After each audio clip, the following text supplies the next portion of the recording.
नमस्कार, हल्ला बोल में आपका स्वागत है। आपके साथ मैं हूं अंजना ओम कश्यप। बच्चे तीन अच्छे, संघ प्रमुख मोहन भागवत का ये बयान नई बहस छेड़ रहा है। मोहन भागवत का तर्क यह है कि देश की पर्याप्त और नियंत्रित जनसंख्या के लिए हर परिवार के 3 बच्चे हर परिवार में होने चाहिए। ये बात कहते हुए उन्होंने ये भी जोड़ा कि जो हिंदू जन्म दर है, हिंदू बर्थ रेट पहले से घट रही थी, अब और ज्यादा घट रही है। सवाल यह है कि क्या 3 बच्चों वाले संदेश के राजनीतिक मतलब भी हैं? क्या इसमें जन्म दर में हिंदू बनाम मुस्लिम वाली सियासी फॉल्ट लाइन जुड़ गई है? यहां मैं याद दिला दूं कि भारत की जनसंख्या दुनिया में सबसे ज्यादा है और कई बार इसे समस्या के तौर पर भी देखा जाता है। लेकिन जनसंख्या वाली बहस का दूसरा पहलू क्या है? वो ये कि भारत की 65% जो आबादी है वो 35 साल से नीचे की है। एक्सपर्ट्स मानते हैं कि जो मौजूदा जन्म दर है, बर्थ रेट है, अगर वो कायम रहा तो आने वाले 2-3 दशकों में ऐसा मुमकिन है कि जो जनसंख्या हो भारत की, वो धीरे धीरे बूढ़ों का देश ये ना बन जाए। और अगर ऐसा होता है तो प्रोडक्टिविटी भी घटेगी। कुछ महीनों पहले देश में गिरती जन्म दर को लेकर आंध्र प्रदेश के सीएम चंद्रबाबू नायडू ने भी चिंता जताकर यह कहा था कि भारत को जापान और दक्षिण कोरिया की गलती नहीं दोहरानी चाहिए। क्या परिवारों में बच्चों को जन्म देने को लेकर मोहन भागवत ने सही समय पर सही चेतावनी दी है? क्या हम 2 हमारे 3 से आगे बढ़ेगा भारत? यही है आज का हल्ला बोल का विषय। लेकिन बहस शुरू करने से पहले ये रिपोर्ट। भारतवर्ष के प्रत्येक नागरिक ने यह देखना चाहिए कि अपने घर में 3 होने चाहिए। हमेशा गाली देते रहे कि मुसलमान आबादी बढ़ा रहा है, ओवरटेक कर रहा है, इनके हर स्टेटमेंट में आरएसएस के। अब कह रहे हैं कि 3 बच्चे पैदा करो।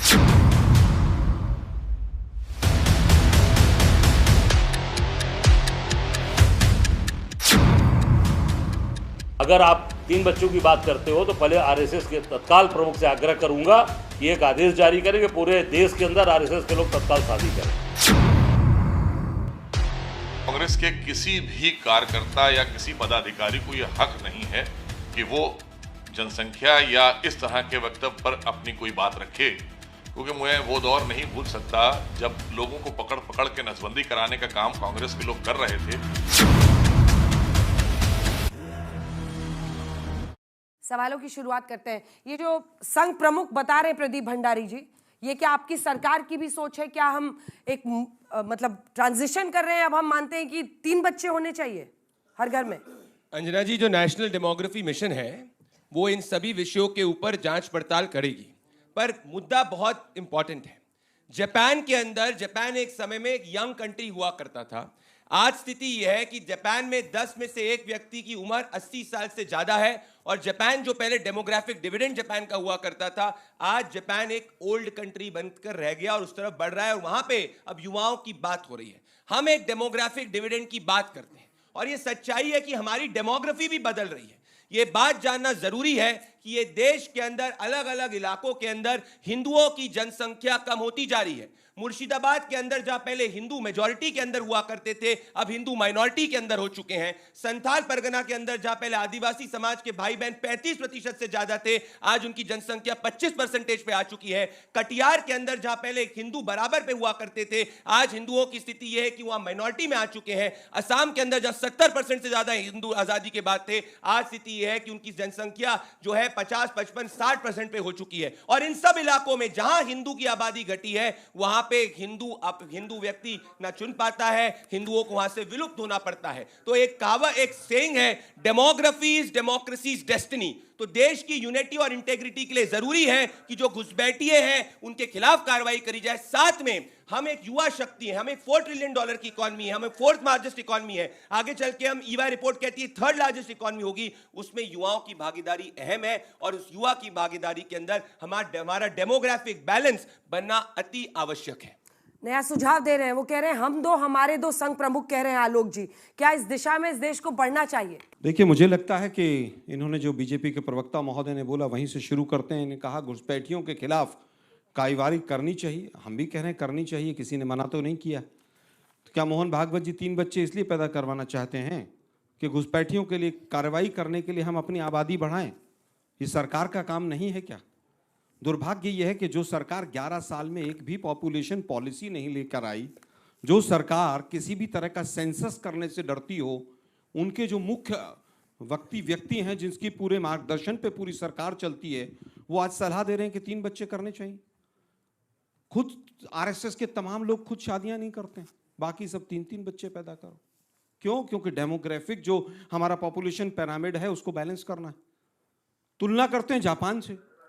जापान की आबादी 12 करोड़ के करीब है, हम 150 करोड़ पार करने को जा रहे हैं, विश्व में सबसे ज्यादा पॉपुलेटेड है। अंजना जी ने अभी बताया कि 35 वर्ष से कम के लगभग 65% आबादी हमारी है, तो उनको बुजुर्ग होने में कितना टाइम लगेगा? अभी कोई पॉपुलेशन पॉलिसी नहीं आएगी, हम किसी तरह की कोई काम नहीं करेंगे, लेकिन हिंदू मुसलमान जरूर करेंगे। चाहे वो मोहन भागवत जी हो, चाहे बीजेपी के प्रवक्ता हो, मुख्य जो उद्देश्य है वो हिंदू मुसलमान कैसे करके, क्योंकि अब बिहार का चुनाव आ गया, दिल्ली का चुनाव था, दिल्ली में बहुत सारे घुसपैठिए आ गए थे, दिल्ली का चुनाव समाप्त हो गया, अब सारे घुसपैठिए अपने घर चले गए और सरकार बड़ी शांति से काम कर रही। अब बिहार में सारे घुसपैठिए घुस गए, थोड़े दिन बाद वो बंगाल में चुनाव होगा तो सारे घुसपैठिए वहां घुस जाएंगे। अरे देश के गृह मंत्री हैं आप कह रहे हैं साहब घुसपैठिया समस्या है। 11 साल से आप पकौड़े तल रहे थे सरकार में बैठ के, केवल आप एमएलए खरीदने का और 50-50 खोखों में सरकार गिराने का काम कर रहे थे क्या? आपने कितनी फेंसिंग की उसको संसद में बताइए ना। आपने कितने घुसपैठियों को, बांग्लादेशियों को वापस भेजा, इसको बताइए ना। इलेक्शन कमीशन को अपना पिट्ठू बनाकर आप बिहार के चुनाव को घुसपैठियों के नाम पर हिंदू मुसलमान में बांटना चाहते हैं। ये मोहन भागवत जी का बहुत गंदा प्रयास है। ये प्रयास बिहार की जनता और देश की जनता स्वीकार नहीं करेगी। आप बताइए ना, 11 साल में आप एक पॉपुलेशन पॉलिसी को लेकर आए हो कि हम कैसे पॉपुलेशन को कंट्रोल करेंगे? कैसा हमारा पॉपुलेशन पिरामिड 20 साल के बाद होगा, 47 के बाद विश्व गुरु हो जाएंगे हम। अरे भाई कैसे हो जाएंगे? पर कैपिटा इनकम जापान की और अपनी तुलना कीजिए, लगभग 20 से 25 गुना का फर्क है, लेकिन उसके बावजूद हम तुलना जापान से करेंगे। ये केवल और केवल चुनाव को हिंदू मुस्लिम करने का एक कुत्सित प्रयास है और हम इसकी आलोचना करते हैं। आप सेंसस कराइए और पॉपुलेशन पॉलिसी लेकर। मिस्टर रागी, ये मंशा है हिंदू मुस्लिम करने की। देखिए अंजना जी, कांग्रेस पार्टी को बता दूं कि 1984 में आईएमडीटी एक्ट लाया और आईएमडीटी एक्ट पर सुप्रीम कोर्ट का ऑब्जर्वेशन और डिसीजन आया 2005 में। सुप्रीम कोर्ट ने कहा कि आप बांग्लादेशियों को बाहर भेजने के लिए नहीं आईएमडीटी एक्ट लाए हैं, आप बांग्लादेशियों को इस देश में बसाने के लिए और देश की सिक्योरिटी को खतरा पैदा कर रहे हैं। यह सुप्रीम कोर्ट का ऑब्जर्वेशन था। कांग्रेस पार्टी के द्वारा लाए गए आईएमडीटी एक्ट के खिलाफ ये सुप्रीम कोर्ट का था। फिर क्या किया कि आईएमडीटी एक्ट को जब सुप्रीम कोर्ट ने निरस्त कर दिया तो 2006 में इन्होंने फॉरेन ट्रिब्यूनल्स एक्ट लेकर के आया, जिसमें एक ट्रिब्यूनल था जो कि फॉरेनर्स को आइडेंटिफाई करता। फिर सुप्रीम कोर्ट ने इनको डांट लगाई और कहा कि ये जो, और उसको निरस्त किया, फॉरेन ट्रिब्यूनल्स एक्ट को निरस्त किया, ये कह करके कि आप उसी ये बैकडोर एंट्री से आप बांग्लादेशियों को बसाने के लिए आए। मैं उस समय का डेटा बता देता हूं कि 1971 24 दिसंबर संभवतः 1971 एक पीरियड था जिसके बाद कहा गया था कि जितने भी बांग्लादेश से आए हुए हैं वे सारे के सारे घुसपैठिए माने जाएंगे। वो चूंकि कांग्रेस पार्टी का वोट बैंक हुआ करता था। आपको मैं बता दूं, पूरे पश्चिम बंगाल के सीमावर्ती जिलों की डेमोग्राफी बदल गई है मित्रों, और वहां पर टीवी राजेश्वर जो थे बंगाल के गवर्नर थे और आईबी के डायरेक्टर रह चुके थे। उन्होंने कहा इन्हें पूरे के पूरे बांग्लादेश के किनारे सटे हुए जितने हिंदू हैं औने पौने दाम पर अपनी जमीनों को, जायदाद को बेच करके भाग गए, क्योंकि 10 सेकंड प्लीज, ये तो घुसपैठिए हटाइएगा कि 3 बच्चे पैदा करने से नहीं सुन ले, मैं उस पर भी आ रहा हूं। नहीं घुसपैठिए आने दीजिए, इधर भी पॉपुलेशन बढ़ाने। मैं इस चूंकि आलोक जी ने मैंने कहा कि आलोक जी ने कहा कि घुसपैठिए को आपने भगाया कि नहीं। आपने इस प्रकार का घटिया कानून लाया क्योंकि मुसलमान बांग्लादेशी घुसपैठ की आपके वोट बैंक हुआ करते थे। आप ही के पार्टी देवकांत बरुआ ने कहा था अली और कुली के सहारे हम आसाम के अंदर शासन करते हैं। ये आपने तो उनको बसा करके इस देश में पाकिस्तानी और बांग्लादेशी पॉकेट्स खड़ा कर दिए, और आज आप कहते हैं कि पकौड़े तल रहे हैं। पता नहीं हर डिबेट में कहते हैं पकौड़े तल रहे हैं, क्या पता नहीं पूर्व जन्म में क्या थे, पकौड़े तलने वाले थे या क्या थे, मुझे नहीं मालूम, लेकिन हर समय पकौड़े तलने की बात करते हैं। अरे भाई, पकौड़े तलने की बात नहीं है, ये भारत के सिक्योरिटी के लिए खतरा है, क्योंकि आपने बांग्लादेशी पॉकेट्स यहां पर खड़े कर दिए हैं और आपकी सरकार की देन है। ये भारतीय जनता पार्टी की नहीं रही है। इसके बाद जनरल एस के सिन्हा की रिपोर्ट आती है 1997 के अंदर। जनरल एस के सिन्हा की रिपोर्ट में कहा जाता है except for the lower Brahmaputra valley entire Assam looks like Bangladesh. ये किसकी पाप की देन है?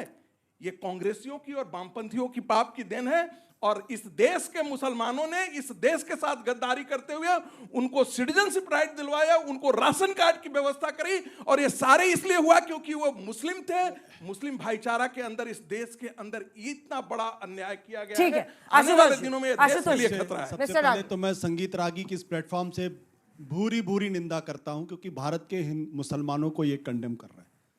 पता नहीं कौन सा संगठन है, कहां पढ़ाते हैं मुझे नहीं मालूम। मैंने आपके बीच में नहीं बोला। सुन लीजिए, मैंने आपके बीच में नहीं बोला। मैंने भारत के हिंदुस्तान के भारतीयों ने, मैंने कहा कि इस देश के मुसलमान, इस देश के आपके खिलाफ एफआईआर दर्ज होनी चाहिए। समर्थन करते हैं। किस तरीके से बात करते हैं आप लोग? बिल्कुल हम करते हैं। बिल्कुल एफआईआर दर्ज होनी चाहिए ना, आप कांग्रेसी प्रवक्ता हैं, आप बिल्कुल एफआईआर दर्ज होनी बिल्कुल ही चाहिए। नहीं है, आप बिल्कुल निष्पक्ष पत्रकार नहीं है। मैं आप कांग्रेस के प्रवक्ता, डिस्टर्ब करते हैं। आपको दर्द क्यों हो हमेशा रहा है? बीच में डिस्टर्ब करते हैं। आपको दर्द क्यों हो रहा है? मिस्टर रागी, दो बात मैंने बोला था ना, इस पूरे मंच में मैं देख रहा हूं बड़ी संख्या में हमारी बच्चियां हैं, महिलाएं हैं। इससे ज्यादा महिला विरोधी बयान हो नहीं सकता। अगर मैं गलत कह रहा हूं तो ये बच्चियां खड़ी होकर बोलें मैं गलत कह रहा हूं। एक ने भी नहीं बोला। ये महिलाओं का अधिकार है। गलती बोल रहे हैं, गलती कोई नहीं बोल खड़ा हो रहे रहा हो, है। इसलिए कोई नहीं फिर बोल मैंने रहा बीच है। में नहीं बोला। आप लोग बार-बार पूछ मैंने रहे हो, फिर कोई आपको नहीं प्रॉब्लम बोला। क्या है आपकी? फिर मैंने प्रॉब्लम आपको क्या बीच में नहीं है? बोला। मतलब महिलाएं क्या है इस देश के अंदर? ये उनका अधिकार है। एक बच्चे पैदा करे, 2 करे, 3 करे। आपको महिलाओं की चिंता ही नहीं है। सिर्फ बच्चा पैदा करने की मशीन आप ये बताना चाहते हैं मोहन भागवत जी? ऐसी बात मैंने बीच में नहीं बोला। प्लीज, मैंने बीच में नहीं बोला। गलत बात मत करिए, गलत बात मत करिए, घटिया तरीके गलत से बात तोड़ मरोड़ गलत रहे बात हैं। मत करिए। घटिया तरीके से आप तोड़ मरोड़ रहे हैं उनके बयान को। ये क्या महिलाओं के खिलाफ उन्हें बोला है क्या? दूसरी बात, हिंदुस्तान की आबादी कितने लोग हैं स्वयंसेवक इस देश के अंदर? 50 लाख रफ एस्टिमेट है। कितने साल हो गए? 100 साल। अरे भाई 100 साल कम से कम 3 करोड़ तो हो गए। 3 करोड़ स्वयंसेवकों ने अगर शादियां कर ली होती तो आपका डेमोग्राफिक जो था वो कंट्रोल रहता। ये इनकी जानकारी भाई मोहन भागवत जी, फिर आप बोल रहे हैं। अरे भाई आप शादी आप नहीं कर रहे हो, आपकी वजह से हिंदुओं की आबादी कम हो रही है। कहां से भाई अरे भाई आते हो? आरएसएस का आदमी शादी नहीं करता है, स्वयंसेवक शादी नहीं करता है। हिंदुस्तान का डेमोग्राफिक जो बैलेंस बिगड़ रहा है वो आरएसएस की वजह से बिगड़ रहा है। अगर वो शादियां करते 1925 से लेकर आज तक, तुमको पता ही नहीं। आप थोड़ा सा रुक जाइए, बच्चों का चेहरा देखिए। कह रहे हैं क्या बहस कर रहे हैं ये? कहां से क्या बोल रहे थे? मैं सही बात कर रहा अरे हूं। लेकिन आशुतोष जी, हम एक सेकंड फैक्चुअली गलत हो। अरे हम दो, हमारे दो किसने दिया था? मैं छोड़िए ना, छोड़िए ना, काहे आप मेरी बात काहे छोड़िए? तब औरतों का अपमान नहीं हो रहा था, तब औरतों का अपमान। आप छोड़ दीजिए गांधी वाड्रा परिवार की बात, मैं नहीं बोला। फिर शुरू हो गया। मैं सवाल पूछ रही हूँ उनसे, प्लीज। मैं आप तब महिलाओं का अपमान नहीं हुआ था। हम दो हमारे दो बात पे करिएगा। मैं ये कह रहा हूं कि हम अगर कह रहे तब महिलाओं का अपमान नहीं हुआ था। 50 लाख स्वयंसेवक शादी नहीं करेंगे। पिछले 100 साल में 3 करोड़ कम से कम स्वयंसेवक होंगे। अगर 3 करोड़ स्वयंसेवकों ने अगर 3 बच्चे पैदा किए होते तो कम से कम 10 करोड़ आबादी बढ़ गई होती। कोई तथ्य नहीं है। कोई तथ्य कैसे नहीं है? तो हम स्वयंसेवक शादी नहीं करता है। कहाँ करता है? पढ़ रखे हो? आप ही लोग बोलते मोहन भागवत ने शादी की। मोहन भागवत जी ने शादी की। भैया तुमको पता ही मोहन भागवत जी ने शादी की। प्रचारक और स्वयंसेवक। मोहन भागवत जी ने शादी की। क्या मूर्खतापूर्ण बात। मोहन भागवत जी ने शादी की। हाँ जवाब दीजिए ना। अपने आप को मोहन भागवत जी ने शादी की। अरविंद केजरीवाल का। अरे मोहन भागवत जी, हाँ नाम जवाब दीजिए ना। अरे मोहन भागवत हाँ नाम जवाब प्रचारक हैं राष्ट्रीय स्वयंसेवक संघ के। आप सारे स्वयंसेवक प्रचारक नहीं होते हैं। जब थोड़ा सा अकल लगा लो। अरे मोहन भागवत जी ने शादी की है, शादी की मैं आपसे पूछ रहा हूँ, बताइए। हाँ नाम जवाब दीजिए। मैंने कहा थोड़ा सा हाँ नाम जवाब दीजिए ना। प्रचारक और नॉन प्रचारक दोनों प्रकार के मैं आपसे स्वयंसेवक सवाल होते अच्छा हैं। ठीक है, अगर अब संघ से जुड़े लोगों की शादी पर चर्चा हो गई हो, आगे बढ़े। असल सवाल हम दो, हमारे दो अपमान था कि नहीं औरतों का? आशुतोष जी, सवाल क्या है? आशुतोष जी, जब ये कहते हम दो, हमारे दो अपमान था कि नहीं था? मुर्शिदाबाद का जिक्र करते हैं, तमाम चीजों का जिक्र करते हैं। भारतीयों की चिंता नहीं है इनको। पूरा करने दीजिए। भारतीयों की चिंता नहीं है। अरे भाई मुसलमान भी इस देश का भारतीय है, क्रिश्चियन भी इस देश का भारतीय है, बुद्ध भी इस देश का भारतीय। ये भारत सिर्फ हिंदुओं का नहीं है। जब आप डेमोग्राफिक डिविडेंड की बात करते हैं तो वो सिटीजनशिप के कॉन्सेप्ट में भारतीयों के संदर्भ बात की जाए, लेकिन आपका दिमाग में कुछ और बसा हुआ। तो हिंदू मुसलमान करते जाओ, करते जाओ, करते जाओ। मुसलमान ये विकृत मानसिकता है। देश में खाली कौन मुसलमान सीखता? मुसलमान रागी जी। राहुल गांधी की तरह देश में खाली मुसलमान मुसलमान करते जाए क्या? कौन सीखता है? रागी जी, इतना जहर मत रखिए। कहाँ रखते हैं इतना जहर आप? रागी अभी जी? हमारे सुनिए मलूक साथी- जी, आपको तो मुस्लिम वोट भी चाहिए। मैं इनके जो- चक्कर में फंसे हुए हैं आप। जवाब दे रहा हूं। अभी हमारे साथी कांग्रेस के ने कहा 11 साल में पॉपुलेशन पॉलिसी नहीं लेके आए। भाई तुम बता दो, 2 से ज्यादा चाहते हो या 2 से कम चाहते हो? तुम अपनी पॉलिसी क्लियर कर दो। कांग्रेस के लोग आज सबके सामने यहाँ पहले। वो तो लाए थे, हम दो हमारे दो लेके आए थे। दूसरा जो बात अच्छा रुक जाए। जो बात क्या प्रॉब्लम है रागी मोहन जी? आपको भागवत के बारे में तो personal बोलते ही बोलते हैं। फिर देखिए पर्सनल हो मोहन भागवत जाएगा, के बारे में तो आवाज नहीं फिर फूटती पर्सनल है। हो जाएगा। राहुल गांधी शादी किए हैं, उनके बच्चे हैं। अरे देश क्या को प्रॉब्लम है बताइएगा। आपकी? ओ भैया नंबर अरे राहुल गांधी ने सलाह नहीं दी कि 3 बच्चे पैदा आशुतोष करो। बता दो नंबर जरा। मेरा नहीं, राहुल गांधी ने सलाह नहीं दी कि 3 बच्चे होने बहुत चाहिए। जानकारी रखते हो अरे रुक तो जाओ यार जरा। सवाल उससे है भाई। दूसरा ये है डिबेट का जो स्तर। देख लीजिए। बात हो रही है, डिबेट का स्तर मोहन जो भागवत जी बात के हो बारे रही में है, जानते हुए अरे प्रश्न यार रुक पूछते तो जाओ तो 1 सेकंड। इससे रागी बोलने का जो बात हो रही है, आरजेडी वाले हमारे साथ खड़े हैं और यहाँ आरएलडी वाले भी साथ खड़े हैं। भाई हमारे तो लालू प्रसाद जी कितने, तुम बता दो पहले क्या पॉलिसी है तुम्हारी? ये जम के देश प्लेयर रहेंगे। संविधान से चलेगा और इस देश में संविधान के अनुसार मुस्लिम, सिख, जैन, ईसाई, हिंदू, ये देश सबका है। और अगर पहले जो ज्यादा बच्चे करने पे पाबंदी कांग्रेस लगाती थी, हम दो हमारे दो, और अगर वो आज 3 की बात रखी जा रही है, तो आज चिढ़ क्यों रहे हो अपने साथी जो अपनी वोट समझते हो, जिनको हम भी अपनी वोट समझते हैं? मैं मुसलमानों की बात कर रहा हूं। अरे वो तुम 2 की बात करोगे तो बुरा मानेंगे। मैं उत्तर देता हूं। नहीं अभी उत्तर की जरूरत नहीं है, नहीं तो बीच में मैं फिर बोलूंगा, आपके कूद जाऊंगा, देख लेना। मैं कह रही मेरी कि बात आपको पूरी ज्यादा खत्म कर दो। उत्साहित मत हाँ, होइए, आपको मैं क्या वोट कह रहा हूं? चाहिए। मैं क्या कह जिसको रहा हूं? आप अटैक कर रहे हैं ना इन दोनों के शय पे, वोट चाहिए आपको। नहीं मैं क्या कह रहा हूं, मेरी अरे मलूक जी का क्या है? अंजना जी, कल इधर आ जाएंगे। ये 2 कम थे क्या जो आप भी बीच में आ गई? तो कांग्रेस से मैं क्या वहां गए क्या थे कह रहा बसपा हूं? में, बसपा से वहां गए। कांग्रेस पूरा करें। और उसकी साथी पार्टियां कंफ्यूज हैं एक्चुअल में। अगर ये हर बात पार्टी करते बदलने वाला हैं आदमी confusion की बात कर रहा 147, है, अगर ये बताइए बात ना। करते हैं 147 करोड़ लोगों में, और जो अब से पहले खास करके आरएसएस को या हिंदू संगठनों को चिन्हित करा जाता था कि वो मुसलमानों की आबादी पर रोक लगाना चाहते हैं, तो आज वो 3 को कह रहे हैं, अब भी खिलाफ बोल रहे हैं, समझ में नहीं आता क्या। दूसरी अंजना जी घुसपैठ की बात है, दूसरी घुसपैठ की बात है। 17वीं लोकसभा में 2023 में बिल आया था कि जो बाउंड्रीज हैं देश की पूरी, उसमें अंदर बीएसएफ को पावर दे दी जाए जिससे घुसपैठ रुक सके। सबसे ज्यादा विरोध मैं पार्लियामेंट में था, सो कॉल्ड इंडिया गठबंधन की सबसे बड़ी पार्टी कांग्रेस ने करा, ममता ने करा और उनके साथियों ने करा। एक तरफ तुम घुसपैठ कराते हो, उस वक्त आप कांग्रेस के साथ थे। एक तरफ तुम घुसपैठ कराते हो और दूसरी तरफ उस वक्त तो आप कांग्रेस में कुछ थे, बोलते हो। जी। अरे जब हम कह रहे हैं मुसलमानों की बात इस देश में संविधान के अनुसार हम करने को तैयार हैं, तो जहां हिंदुओं की बात आती है, कांग्रेस और उसकी साथी पार्टियों के मुंह क्यों फूट जाते हैं फिर उनके हक की बात करने के लिए? एक बार वो बोल एक रहे बात उसके बाद बताएं अब आप आपको, ही दोनों को बोलना है। बोलिए मलूक जी सर। समाजवादी पार्टी और कांग्रेस के साथ। आशुतोष जी रुकिए, आशुतोष बोलने जी, दी। देखिए ये जो बहस है कहीं से निकली थी और कहीं जा रही है। ये बात हो रहा है पॉपुलेशन के ऊपर। माननीय वाजपेयी साहब जब प्रधानमंत्री थे 2000 में यूनाइटेड नेशन के साथ भारत ने एग्रीमेंट किया, नेशनल पॉपुलेशन पॉलिसी लाया 2000 में वाजपेयी साहब ने, और बोला कि पॉपुलेशन जो है 2010 तक रिप्लेसमेंट वैल्यू, जो कि एक माँ कितनी बच्चे को जन्म दे सकती है, इसको 2 तक हमें करना है। और आज 2045 का टारगेट था सस्टेनेबल डेवलपमेंट का, ताकि सस्टेनेबल इकोनॉमी हो, एनवायरनमेंट हो, जो है हेल्थ केयर अच्छा हो, बच्चों को अच्छा एजुकेशन मिले, लाइवलीहुड अच्छा हो, इसके लिए लाया गया था।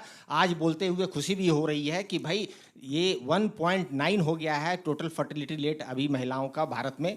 तो ये जो सस्टेनेबल डेवलपमेंट का जो हमने आइडिया लिया था वो हमें सक्सेस की तरफ जा रहा है। लेकिन जो मोहन भागवत जी बात करते हैं, और हमेशा भारतीय जनता पार्टी ये कहती है कि यहाँ पर जो है कितने बच्चे कौन पैदा करेगा कौन नहीं पैदा करेगा, मुझे लगता है कि जो देश की तासीर है वो तासीर से कहीं अलग चले जाते हैं। घुसपैठियों की बात करते हैं, घुसपैठिया हर देश का जो है, आप देखिए घुसपैठियों के ऊपर वो चर्चा में करते हैं, लेकिन चर्चा ऐसी नहीं करते हैं कि अपने देश के नागरिक को ही क्वेश्चन मार्क लगा दिया जाए और क्वेश्चन मार्क लगा के देश को जो है डाइवर्सिफाई किया जाए। आपका और पॉइंट क्या है सर?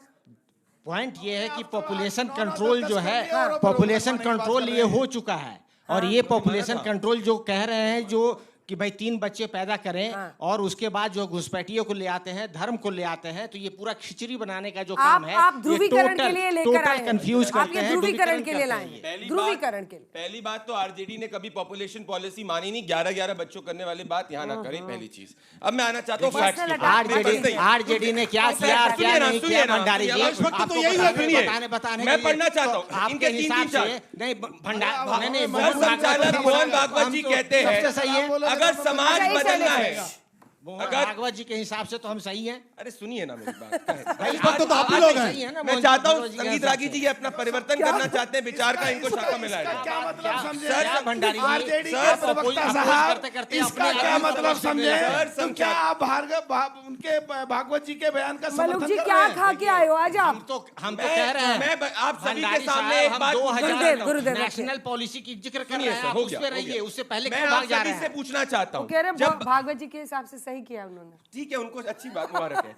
मैं आप सबसे पूछना चाहता हूँ, आप जवाब सब युवा देना चाहिए वैसे हैं, प्रतीक। आप सभी युवा हैं। अगर हम बात करते हैं कि भारत के रिसोर्सेज पे पहला हक भारतीयों का होना चाहिए, तो ये एंटी मुस्लिम कैसे हो गया? आप बताइए, ये मुसलमान लाते हैं। अब सुनिए, सर संचालक जी को एग्जैक्ट कोट करूंगा, हिंदू और मुसलमान एक है, धर्म बदलने से कौम नहीं बदलती, इस्लाम भारत में आया और यहीं रहेगा, हिंदू सोच में नफरत की जगह नहीं है, ये हम कहते हैं। नारी के बारे में क्या कहते हैं? अगर समाज को अगर बदलना है तो आधी आबादी महिलाओं की भागीदारी होना अति अनिवार्य है। ये इनका वोट बैंक है कि ये मुसलमान लेके आए। आप सब बताइए, मैंने बोला घुसपैठियों के खिलाफ होना चाहिए, और सत्य है जहां हिंदू माइनॉरिटी में होता है वहां से हिंदू को विलुप्त होना पड़ता है। कैराना के अंदर क्या हुआ? संभल के अंदर अभी रिपोर्ट आई है, हिंदू 45% हुआ करता था, आज 15% रह गया है। ऐसा क्यों होता है कि देश के जिन जिलों में हिंदू माइनॉरिटी के अंदर होता है वहां हिंदू आर्थिक गतिविधि भी नहीं कर पाता, वहां हिंदू को वहां से जाना पड़ता है। यह देश की यूनिटी और इंटेग्रिटी के लिए खतरा। और बात रही टीएफआर की, 10 सेकंड बाद कंप्लीट करूंगा। वर्किंग एज पॉपुलेशन, जो देश की वर्किंग एज पॉपुलेशन युवा होती है वो देश इकोनॉमिक पावर बनता है, हमारी है। परंतु मैकेंजी की रिपोर्ट कहती है कि आने वाले सिर्फ 30 सालों तक हमको इसका एडवांटेज है। हमें वैश्विक शक्ति 100 सालों तक बनना है, और उसके लिए हमें टीएफआर पे चर्चा करनी होगी, जो अभी 1.9 आ चुका है, पहले 2.1 हुआ करता था। ये किसी भी दुनिया के मुल्क के लिए अति अनिवार्य, भले वो डेवलप्ड हो या डेवलपिंग हो। जवाब दीजिए एक बार, आलोक जी बोल रहे उसके। देखिए, हमारे दो का नारा जब दिया गया था तो देश की आबादी लगभग 70 करोड़ थी, और इन्फेंट मॉर्टेलिटी रेट यानी शिशु की जो मृत्यु दर है वो आज से लगभग 2.5 गुना थी। तब ये नारा दिया गया था, तब एहसास किया गया था कि जनसंख्या अभी से कंट्रोल होनी चाहिए। लेकिन दुर्भाग्य ये है कि इन्फेंट मॉर्टेलिटी रेट लगातार गिर रही है, उसमें कमी आ रही है। हमारे यहाँ पर रोजगार नहीं है, और उसके बाद महिलाओं को ये कहा जाए या समाज में ये मैसेज दिया जाए कि 3-3 बच्चे होने चाहिए। पहले डिसाइड करते हैं कौन क्या खाएगा, फिर महिलाएं क्या पहनेंगी। आज ये डिसाइड कर रहे हैं कि कौन कितने बच्चे पैदा करेगा। दुर्भाग्य ये है कि मोहन भागवत जी सरकार से पॉपुलेशन पॉलिसी के ऊपर एक सवाल नहीं पूछ रहे। कैराना की जो बात इन्होंने अभी कही, कैराना में इन्होंने खूब हिंदू मुसलमान किया, लेकिन उसके बावजूद वहां एक मुस्लिम बच्ची सांसद बन के संसद में गई और कैराना की आवाज उठाती है, और तमाम हिंदू उसका भी साथ देते हैं। दुर्भाग्य यह है कि जिस बीएसएफ के बिल का विरोध किया गया, वो क्या था विरोध? पंजाब में था वो कि 20 किलोमीटर तक जो पुलिसिंग है वो बीएसएफ के पास रहेगी, उसको 20 से बढ़ाकर इन्होंने 60 किया। ये कहीं ना कहीं जो फेडरल स्ट्रक्चर था उसके ऊपर अटैक था। अब 20 किलोमीटर, देखिए बीच में बोलेंगे, जब नस पकड़ी जाएगी तो पूरी भाजपा बीच में चिल्लाएगी। अरे भंडारी जी, मैं इनके किसी के बीच में नहीं बोला, अंजना जी, मैं किसी के बीच में नहीं बोला। मैं केवल ये कहना चाहता हूं कि फेडरल स्ट्रक्चर, आपने कभी बीच में नहीं बोला। फेडरल स्ट्रक्चर के ऊपर जब कुठाराघात हुआ, भाई 20 किलोमीटर तक जब बीएसएफ के पास है तो क्या वो घुसपैठिए पाकिस्तान से उड़ के आएंगे 20 किलोमीटर? 60 किलोमीटर पे आप बीएसएफ पकड़ेगी उनको? ये केवल और केवल पंजाब के फेडरल स्ट्रक्चर पर अटैक था, इसलिए संसद में उसका अपोज हुआ था। अब हमने बार बार पूछा, 2014 में 89,000 लोगों को, बांग्लादेशियों को वापस भेजा था, 89,000, और पिछले 11 साल में सारा मिला लें तो भी 89,000 घुसपैठियों को वापस नहीं भेजा। संसद में कई बार सवाल पूछा गया, उत्तर नहीं मिलता है, उत्तर नहीं मिलता है। सेंसस नहीं लाएंगे हम जनगणना नहीं कराएंगे, यही हिंदू मुसलमान करेंगे। हम लोगों को भ्रमित करेंगे। जब जब जिस राज्य में चुनाव होगा वहां घुसपैठियों का मुद्दा उठाएंगे। अपनी जिम्मेवारी कभी नहीं लेंगे। हम देश के गृह मंत्री कभी जिम्मेवारी नहीं लेंगे। दुर्भाग्य यह है कि यह हिंदू मुसलमान अब चल नहीं रहा है। अब केवल और केवल वोट चोरी चल रही थी, जिसके ऊपर विराम लगा है। आज इसलिए तिलमिलाए हुए हैं कि अब फिर दोबारा हिंदू मुसलमान ले आओ। अरे भाई, आपने SIR के माध्यम से जो बिहार में किया, बिहार की जनता जाग गई कि ये सरकार किस तरह से वोट चोरी करके सरकार बनती है। इसलिए SIR से आप ध्यान भटकाने के लिए ये मुद्दा लेकर आए हैं कि मोहन भागवत जी ने 100 साल पर ये कहा है, उसके बाद आप लोग हाथ वोट चोरी उठाएंगे के नाम पे प्रधानमंत्री नरेंद्र मोदी जी की माता जी, जो हम सब के बीच में नहीं है, उनको गंदी गालियां दिलवाते हैं। वोट चोरी के नाम पे महुआ मोइत्रा बीजेपी का, इसीलिए उसके ऊपर अभी तक FIR नहीं हुई है। जान से मारने की बात करती है। अभी तक FIR नहीं हुई है उसके राहुल ऊपर। गांधी प्रधानमंत्री नरेंद्र मोदी के खिलाफ अपशब्द का प्रयोग करते हैं। ये आपका वोट चोरी है। ये आदमी बीजेपी का था, इसीलिए अभी तक FIR बीच में मत बोलिए, बीच में मत बोलिए। 100 बार आप सब युवा हैं, 100 बार इन्होंने मुसलमान मुसलमान मुसलमान बोला। मैंने एक भी बार अपने शब्द में मुसलमान नहीं बोला। ये घुसपैठिया समझते हैं मुसलमानों को। हम तो भारतीय की बात करते हैं। ये इनकी राजनीतिक रोटी है, क्योंकि इनकी रोटी तब तक नहीं चल सकती जब तक मुसलमान में डर ना हो। और 10 सेकंड, गुलाम अहमद मीर किसका कांग्रेस का था? झारखंड के समय गुलाम अहमद मीर कह रहा था कि घुसपैठियों को गैस सिलेंडर दे दो, घुसपैठियों को जाके सब सुविधा दे दो। ये इनकी स्थिति है। हम घुसपैठियों के खिलाफ हैं, इसीलिए जाकर हम 2226 किलोमीटर को फेंस कर चुके। पिछले 11 साल से ममता बनर्जी को कह रहे 400 किलोमीटर जमीन दीजिए। 1 किलोमीटर जमीन ममता बनर्जी ने दी है। और अगर BSF गलत हो रही, तो जब BSF किसी को हैंड करती तो साउथ 24 परगना में 22,000 फर्जी आधार कार्ड क्यों मिलते? SIR का क्यों ये विरोध कर रहे हैं? सुप्रीम कोर्ट ने भी स्टे नहीं किया है। ये पॉलिटिकल अर्बन नक्सलों को दिक्कत ये, हम भारतीयों की बात कर रहे हैं, ना कि हिंदू मुसलमान। ठीक है आशुतोष जी, जल्दी से। नक्सल और मुस्लिम के अलावा कुछ है आपके पास? मुसलमान से 100 बार आप बोले, हम तो सिर्फ भारतीय बोल रहे हैं। जोक ऑफ द आपकी शो। रोटी तब चलती है जब मुसलमान डर में रहे। ये मजाक मत करो। धर्म के आधार पर मजाक यहाँ मत नहीं करिए। आशुतोष, मुझे लगता है कि हिंदुस्तान में एक प्रदेश है जहां घुसपैठियों की पहचान की गई, असम। कितने लाख थे? 20-22 लाख के आसपास। कितने साल हो गए? एक भी घुसपैठियों को अभी तक बाहर भेजा? क्यों नहीं भेजा? मैं आपसे नहीं पूछ रहा हूं, तो ये मुद्दा बनाते हैं। जब आपने पहचान कर ली 20 लाख से ज्यादा घुसपैठियों की बाकायदा कानूनी तौर पर, आपने क्यों नहीं भेजा? क्यों नहीं भेजा? इस सवाल पूछिए इनसे जरा। तो नारे देने, दूसरी बात आपने कहा हमारी अरे प्रधानमंत्री जी, हमारे भी प्रधानमंत्री जी, उनकी मां को कोई गाली देगा, उसके साथ ऐसा व्यवहार हो कि दोबारा कोई सोच ना सके। लेकिन भारतीय जनता पार्टी के प्रवक्ता, मैं नाम ले रहा हूं, प्रेम शुक्ला ने उनकी माता जी को गाली बकी गई थी। साथी को मैंने सुना था, मां की गाली दी थी। मत करिए, आप आज तक के प्रोग्राम में दिया था। उनमें उनको भी माता जी नहीं, को एक गाली मिनट, बकी गई बिल्कुल थी। गलत पूरा बात, बोलिए गलत बात। आप आज तक पार्टी ने प्रेम शुक्ला को अपने पार्टी से बाहर कांग्रेस के प्रवक्ता ने उनकी माता जी को गाली बकी थी, भूल गए? उसके बारे में क्यों नहीं बोल रहे हैं? दूसरे की मां के बारे में बात करते हैं। दूसरे मां के बारे में बात करते हैं। तो उनकी मां को गाली बकी जाएगी, बिल्कुल नहीं गाली बकी गई थी। तो वो भी बोलिए। गलत कर रहे हैं, झूठ बोल रहे हैं, झूठ बोल रहे हैं आप। अंजना जी, अभी कांग्रेस के प्रवक्ता ने कहा कि BSF को वहां ताकत नहीं देनी चाहिए थी, हमने इसलिए विरोध करा। मैं एक सीधा कह रहा हूं, अगर पूरे देश की फौज को लगातार बाउंड्री पे खड़ा कर दें तो भी पूरा नहीं हो सकता। अगर बीच में कहीं जगह खाली है, कहीं पानी है, कहीं पहाड़ी है, और उसके लिए अगर BSF को ताकत दी जा रही है, आप उसका विरोध करते थे, इसका मतलब आप घुसपैठ कराना चाहते थे। हम भारत के मुसलमानों के तो BSF को ताकत बॉर्डर पे है, या बांग्लादेश का BSF को 60 किलोमीटर के अंदर ताकत नहीं दी जा सकती। छीनेगा तो उसके हम विरोध हैं, तुम्हारी सुनने नहीं देंगे, तुम्हारी चलने नहीं देंगे। अरे मलूक जी, आप कांग्रेस के साथ। अच्छा, बच्चों की सुनिए, बच्चों की। नाम सर मेरा प्रश्न आलोक सर से है कि जैसा आपने शुरू में बोला कि सरकार एक्शन लेने से डरती है, तो मैं आपसे कहना चाहूँगा कि सरकार एक्शन लेने से नहीं डरती है, सरकार इस चीज़ से डरती है कि देश के माहौल ख़राब ना हो जाए। क्योंकि सरकार ने जब जब एक्शन लिया है इसके खिलाफ, तब तब देश का माहौल ख़राब हुआ है।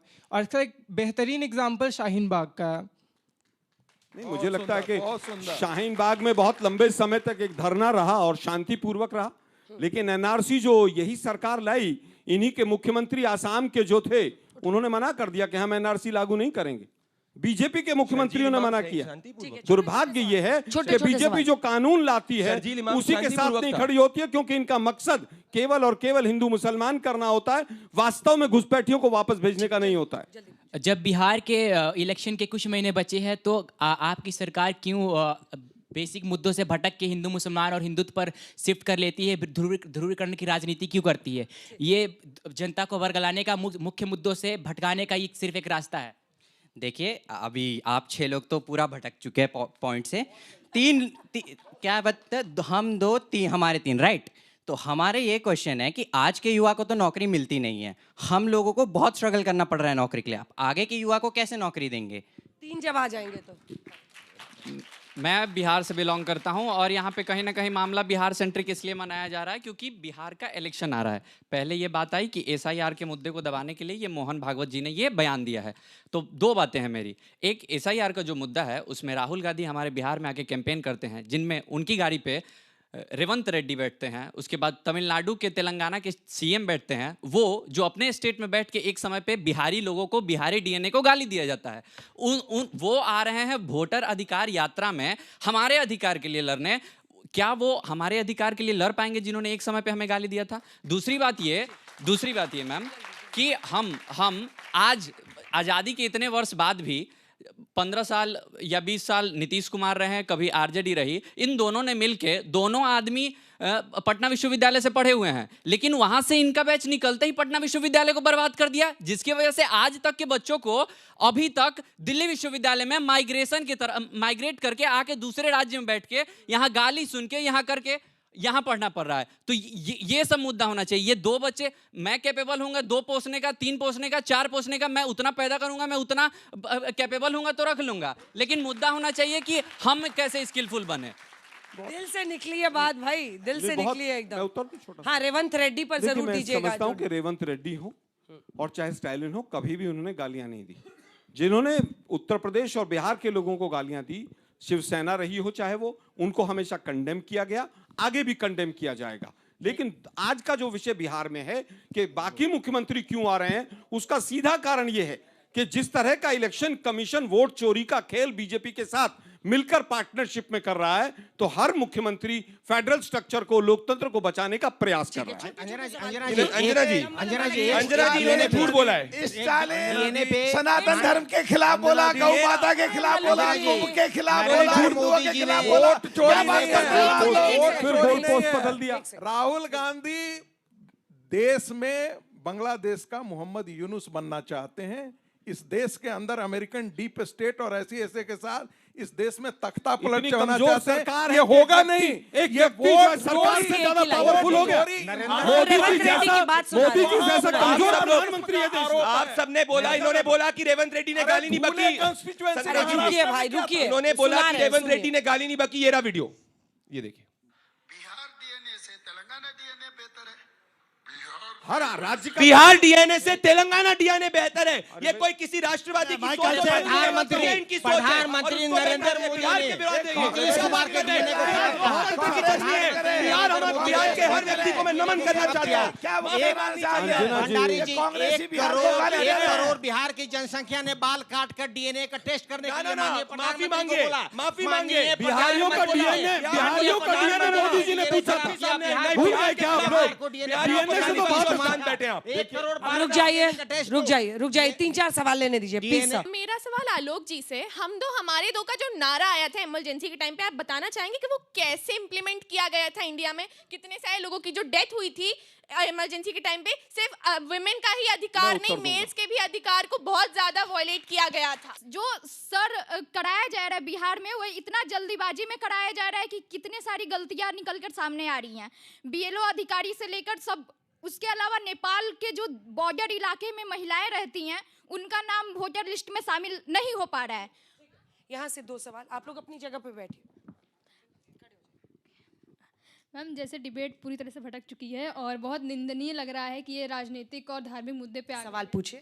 तो कहने का मतलब मुझे प्रवक्ता जी से पूछना है कि आपकी सरकार है तो आप इसको आर्थिक और सामाजिक मुद्दे पे कैसे हल करेंगे? अभी एक स्टेटमेंट आया इलेक्शन कमीशन का कि उनका कहना है कि आप 45 डेज के अंदर CCTV फुटेज हम डिलीट कर दे रहे हैं। तो मेरा सवाल ये है, 45 डेज के बाद 45 डेज के अंदर, तो वो एक के बाद एक एविडेंसेस मिटाते क्यों जा रहे हैं? आखिर क्या रीजन है इसके?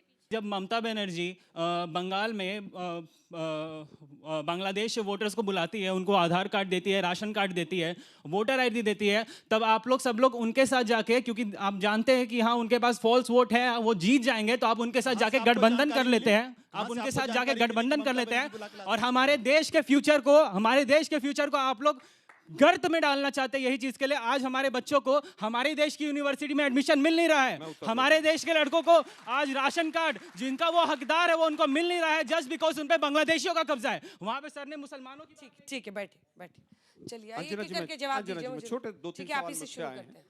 देखिए, कोई भी नहीं चाहता कि घुसपैठिए हों। दुर्भाग्य है कि देश के अंदर घुसपैठिए हैं। हमारी ज्योग्राफिकल कंडीशंस इस तरह की थी और मैक्सिमम फेंसिंग भी कांग्रेस के समय में मनमोहन सिंह जी के समय पे हुई। कुछ कमियां रही होंगी, उनको पूरा करना इस सरकार का काम था। जब पूरी अरे भाई ये बीच में बोलने का बहुत सीरियस विषय है। हम बोलते हैं लेकिन दुर्भाग्य जब सीरियस नहीं क्या होता। यार, ऐसे दिल्ली में 11 साल से लॉ एंड ऑर्डर इनका है, पटना में 20 साल से इनका है, लेकिन 3 बच्चे होने चाहिए। मोहन भागवत जी ने कह दिया है, अब सारी बीजेपी उसके पीछे लग जाएगी। जो वर्तमान की समस्याएं हैं, बेरोजगारी दर हाईएस्ट है। एक बच्ची ने कहा कि भूखमरी के इंडेक्स में हम 105वें नंबर पर हैं। पर कैपिटा इनकम में 5 किलो राशन भी जोड़कर आपको कैलकुलेट करके बताया जाता है। आप एक शौचालय ले लीजिए और 5 किलो राशन ले लीजिए, सारी यूनिवर्सिटीज पे आरएसएस का कब्जा कर लीजिए। आज जिस हालत में देश चला गया है, इनोवेशन समाप्त है, एमएसएमई समाप्त है। आज 1 करोड़ लोगों का रोजगार जा रहा है। 50% का टैरिफ मोदी जी ने हमारे यहाँ पर चिपका दिया। इस साथ एक बच्चे ने एक बहुत अच्छी बात कही कि वो हमारे अधिकारों पर। आज मैं कहना चाहता हूँ, जब बेड़ियां और हथकड़ियां लगकर आई थी बच्चों को, युवाओं को, तब मोदी जी कहाँ थे? बेड़ियां और हथकड़ियां लगकर अमेरिका ने हमारे लोगों को यहाँ पर भेजा। क्या वो युवा नहीं थे? नहीं, आप एक सवाल नहीं पूछते हैं, आपको केवल और केवल हिंदू मुसलमान को बैठ जाओ। उसको डांटिए सर मत, बच्चा और इतने गुस्से में तो यहाँ हम लोग डर जाते। बच्चे ने नौकरी की बात की है, प्लीज आलोक जी प्लीज। जो बच्चे ने नौकरी की बात की, रिसोर्सेज की बात की, उस पर जवाब। मैं एक एक करके जवाब देना चाहता हूँ। भाई ये लोगों की इकोनॉमिक थिंकिंग क्या है कि राहुल गांधी भारतीय इकोनॉमी को डेड इकोनॉमी समझते हैं। तो ये हमेशा वही चीज बोलेंगे कि भारत की इकोनॉमी डेड है, जिसके अंदर आप युवाओं का, किसानों का, एमएसएमई का हक है। स्टैंडर्ड एंड पुअर्स ने पहली बार 17 सालों में हिंदुस्तान की इकोनॉमी को अपग्रेड किया है। क्या उनको नहीं समझती? आज $4 ट्रिलियन की हमारी इकोनॉमी पहुंची है, फास्टेस्ट ग्रोइंग रेट है। आज हमारी पर कैपिटा इनकम दुगनी हुई है। अगर राहुल गांधी बेरोजगार है और राहुल गांधी को दिक्कत है, इसका मतलब नहीं। आज बेटा तुम स्टार्टअप्स की बात कर रहे हो, 100 से ज्यादा स्टार्टअप स्पेस सेक्टर के अंदर है।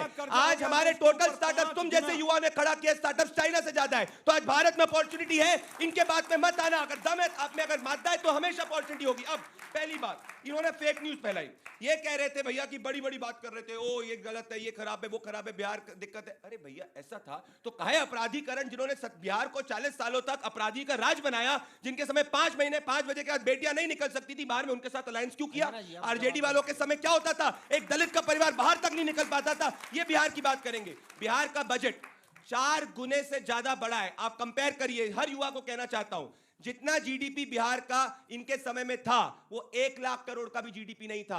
अभी ये 4 गुना ज्यादा बढ़ चुका है। बिहार का ग्रोथ रेट 14% है। ये मैं नहीं कह रहा सब कुछ हो गया है, मैं ये कह रहा हूं और करने की जरूरत है। हाँ, एजुकेशन में और करने की जरूरत है। हाँ, नीति और नियत साफ है। और ओपन चैलेंज आलोक शर्मा को शो पे सबके सामने एक राहुल गांधी का स्टेटमेंट घुसपैठियों के खिलाफ दिखा दीजिए, ताली बजा दूंगा शो पे। एक घुसपैठियों के खिलाफ स्टेटमेंट खोल के दिखाइए। स्टेटमेंट भंडारी साहब देखिए, 2022 नहीं है ये चैलेंज स्वीकार कर। नहीं सुनिए, 2022 में कास्ट सर्वे आया और विफलताओं की इमारत अगर किसी ने देखी तो उस कास्ट सर्वे के आधार पर 6% जनसंख्या वहां ग्रेजुएट नहीं है। 65% जनसंख्या 10,000 रुपया महीना भी नहीं कमाती है। जहां तक लालू जी की आपने बात किया, लालू जी जब सत्ता में आए 1500 करोड़ का मात्र बजट था। जब लालू जी ने छोड़ा तो 28,000 करोड़ का बजट था। लालू जी ने छोड़ा तो भारत का बजट जी के समय जानते हैं बजट की क्या स्थिति थी? अरे सरप्लस स्टेट में छोड़ा, सरप्लस स्टेट में छोड़ा हमने। सरप्लस स्टेट में छोड़ा।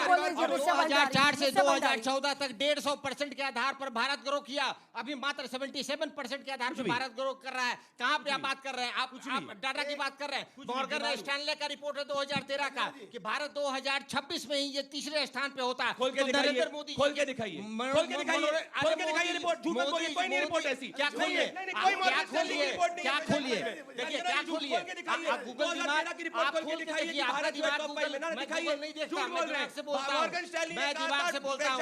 5 इकोनॉमी थी Bharat, current account debt economy, Rahul Gandhi ने डेट इकोनॉमी बोला, कोई गलत नहीं बोला। जैसा कि आपने बोला अरे आप 80 करोड़ जनसंख्या को 5 केजी दे रहे हो और कह रहे हो कि चौथे स्थान पर है। आपने भारत को तो विफलताओं की इमारत बना दी। भारत के फॉरेन पॉलिसी से छोड़े इकोनॉमी पे हम आ गए। मैं एक 5 सेकंड का एक सवाल संगीत रागी जी से पूछना चाहता हूं कि जो मुसलमानों के बारे में मोहन भागवत जी ने बोला उससे आप सहमत हैं या सहमत नहीं हैं कि बिना मुसलमान के हिंदुत्व अधूरा है? देखिए अभी वो जलेबी बनाएंगे। नहीं मैं जलेबी नहीं बना रहा हूँ। शुरू कीजिए। मैं बिल्कुल सहमत हूँ। मैं फिर आपसे कह रहा हूँ, मुसलमानों को हम मानते हैं, अपना मानते, सुन लीजिए, मुसलमान हमको काफिर मानता है और मुसलमान हमें जलेबी मत बनाइए, हम जलेबी मत बनाइए, जिहादी मानसिकता के खिलाफ जलेबी मत बनाइए, हम उस जिहादी मानसिकता के खिलाफ हैं जो इस देश को तोड़ करके पाकिस्तान और बांग्लादेश खड़ा करता है। चलिए विषय पर रहते हैं। जलेबी मत बनाइए। और बात कर रहा हूँ बस बिहार पर, बस एक ही लाइन बोलूंगा। बिहार के अंदर जितने भी इंडस्ट्रियल एरिया थे उसमें कम से कम 27-28 इंडस्ट्रियल एरिया था जब एकीकृत सारे कांग्रेस के बनाए हुए सारे बर्बाद कर दिया। लालू प्रसाद यादव के समय बर्बाद किया। शुगर मिल में अपहरण की संस्कृति को लालू प्रसाद के राज में हुई और उसी अपहरण की संस्कृति के साथ कांग्रेस पार्टी खड़ी। नई आर्थिक नीति में उस जगह पे कंपनियां लगी जहां पे इंफ्रास्ट्रक्चर था। यादव का रोजगार का मतलब नहीं बिहार के युवा को रोजगार मिला। जितने प्रतिभा का पलायन हुआ, जितने माइग्रेशन हुए, प्रतिभा का पलायन हुआ, खत्म कीजिए। वो सब अपहरण संस्कृति जो लालू प्रसाद की थी उसी के समय से शुरू। देखिए मार्च में 2024 में और 2025 मार्च में जब बजट आया इस देश का, तब माननीय प्रधानमंत्री जी ने बिहार के लिए बड़ा बजट दिया। सबसे पहले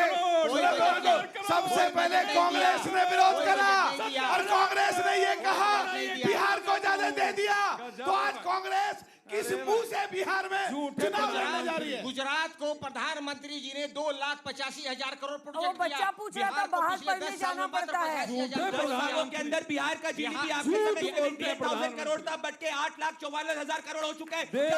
झूठे प्रधानमंत्री। चलिए इसी के साथ अल्लाह बोल रहे हैं, तालियों के साथ आप सभी का बहुत बहुत धन्यवाद हमारे साथ जुड़ने के लिए। देश दुनिया की बाकी खबरों के लिए आप देखते रहिए आज तक।